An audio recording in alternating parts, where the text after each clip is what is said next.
নদী থেকে নৌকা থেকে উঠে সে হুজুরের দরবারে হুজুরের বাড়ির সামনে গিয়ে হাজির। আসসালামু আলাইকুম ওয়া রাহমাতুল্লাহি ওয়া বারাকাতুহু। খাদেম এসে বলে ওয়া আলাইকুম আসসালাম। কে আপনি? বলে আমি শেখ ফরিদ। কি চান? বলে আমি এই হুজুরের হাতে বায়াত গ্রহণ করব। বলে এই সপ্তাহে নয়, পরের সপ্তাহে আসো। ওই সময় শেখ ফরিদ বলেছিল এক সপ্তাহ, 2 সপ্তাহ নয়, 1 বছর নয়, 2 বছর নয়, যদি 12 বছর পরে আসতে হয় আমি আসি, তবু এই আল্লাহর ওলির হাতে আমি বায়াত গ্রহণ করব। ও আমার বাবাজিরা, আল্লাহর ওলি এবার শেখ ফরিদকে ডাকলেন।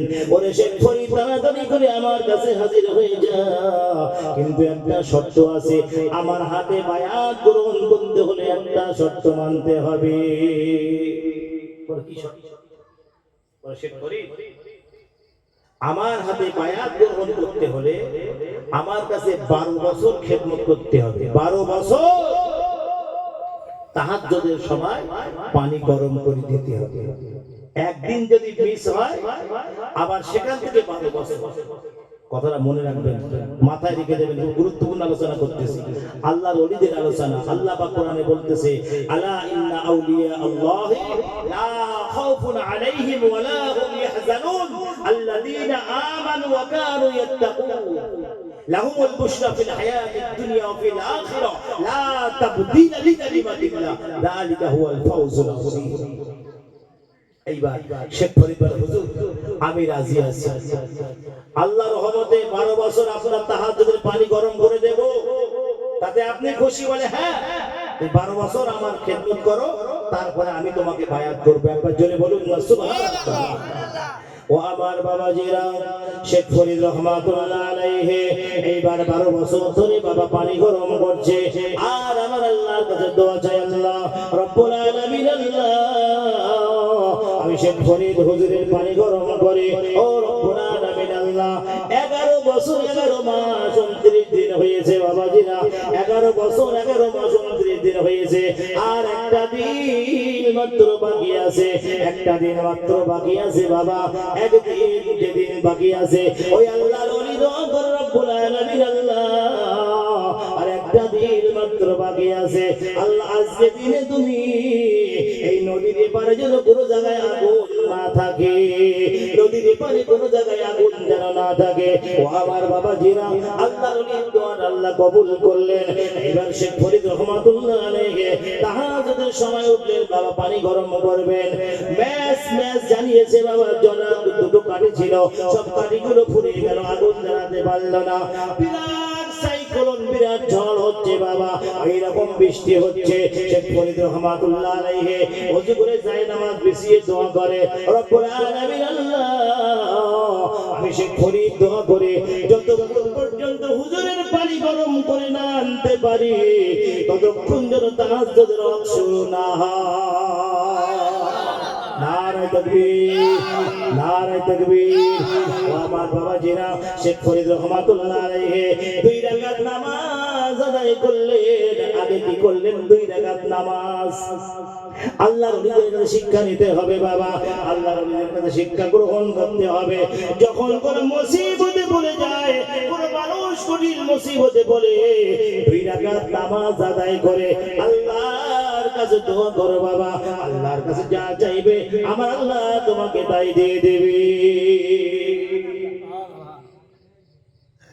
গত জুমায় পড়ছিলাম বাবা, জিবরাইল আলাইহিস সালাম আল্লাহকে জিজ্ঞাসা করছে, রব্বুল আলামিন আল্লাহ, ও রব্বুল আলামিন আল্লাহ, দুনিয়ার জমিনে কোন আমল করলে আপনি বেশি খুশি হন?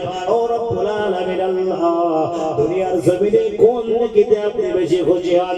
আল্লাহ বলে, জিবরাইল, জিবরাইল, আমি আল্লাহ সিজদায় বেশি খুশি হই। ও আমার বাবাজিরা, জিবরাইল আলাইহিস সালাম 300 বছর আল্লাহর সিজদা করলো। 300 বছর সিজদা করার পরে আল্লাহ পাক রব্বুল আলামিন বলেন, ওরে জিবরাইল, জিবরাইল, তুমি 300 বছর আমাকে সিজদা করলে, আখির জামানার নবীর উম্মতেরা, আখির জামানার নবীর উম্মতেরা যারা সিজদা করবে, যারা নামাজ আদায় করবে, আমি আল্লাহ তাদের সিজদায় বেশি খুশি হই। ও আমার বাবাজিরা, আল্লাহ পাক রব্বুল আলামিন জানিয়ে দিলেন, আমি আল্লাহ সেজদায় বড় খুশি হই। আল্লাহ পাক রব্বুল আলামিন কোরআনে কারিমে বলেন ওয়াসজুদু ওয়াক্তারিব, সেজদা দাও আর আমার নিকটবর্তী হয়ে যাও।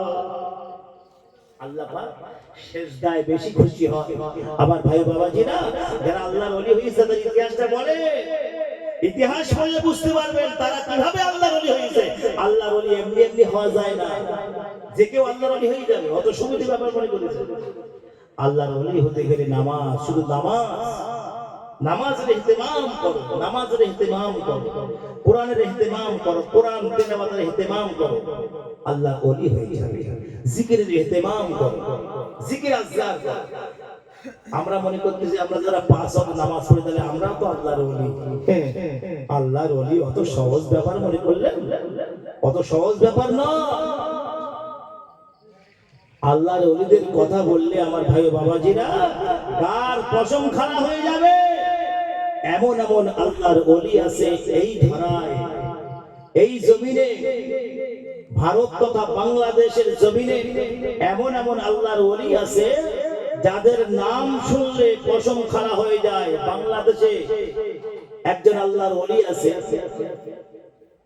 একজন আল্লাহর ওলি আছে যার মাতুলি খান জাহান আলী, নাম খান জাহান আলী, নাম শুনেছেন তো আপনারা নিশ্চয়ই। খান জাহান আলীর মাদুলি যদি কোনো মানুষের হাতে দেওয়া হয়, হাত মাটিতে রেখে দেয়, 50 জন টেনে তাকে ধরে রাখতে পারবে না।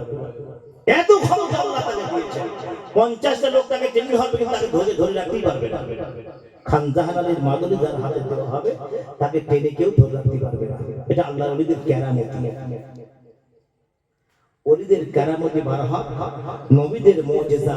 আমার আল্লাহ নবী যারা হয়, নবী যাদেরকে আল্লাহ করেন, আল্লাহ সিলেকশনে নবী করেন, সিলেকশন করেন আমার আল্লাহ, তারপরে তিনি নবী হন। যে কেউ নবী হতে পারেন না, এবং যার ইচ্ছা সে নবী হতে পারেন না। নবী হতে গেলে আগে সিলেকশন হয়, সিলেকশনটা আমার আল্লাহ করেন, যাকে আল্লাহ নির্বাচন করেন তিনি নবী হন।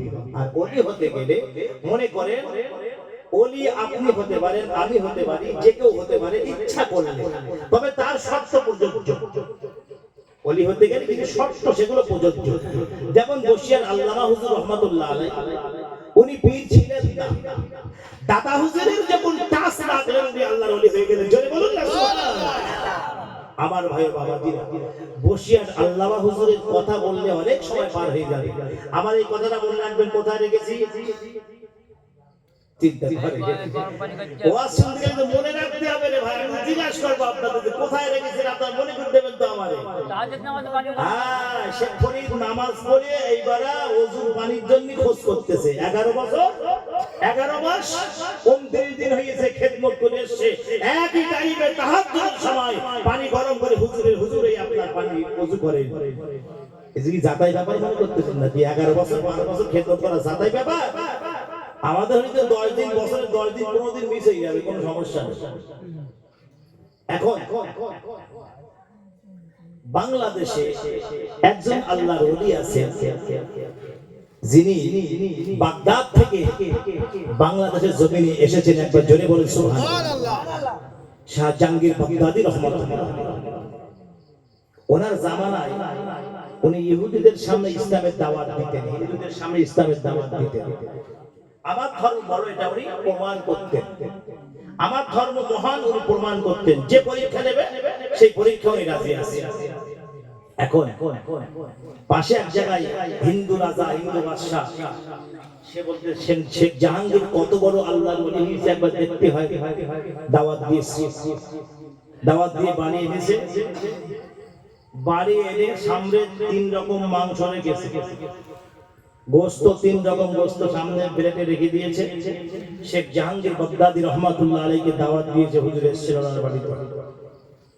বাড়িতে এসে উনি খানা খাওয়ায়, সামনে 3 রকম গোস্ত দেখে উনি চিন্তা করতে কিসের গোস্ত। হুজুর মনে মনে বলে, হারা গোশের প্লেট, তোরা যে যার গোশ সেখান থেকে দাঁড়া। একবার জোরে বলবেন না সুবহানাল্লাহ। যে যার গোশ শেষে দাঁড়িয়ে যা। ও আমার বাবাজিরা, শেখ জাহাঙ্গীর বাগদাদি রহমাতুল্লাহ আলাইহি বাংলাদেশের সিলেটের জমিনে শুয়ে আছেন বাবা। শেখ জাহাঙ্গীর বাগদাদি রহমাতুল্লাহ আলাইহি এইবার গোশের দিকে তাকিয়ে বলে, ওরে গোশের দিকে দাঁড়িয়ে যা, দেরি করিস না, তোরা যে যার গোশ তাড়াতাড়ি করে দাঁড়িয়ে যা বাবা।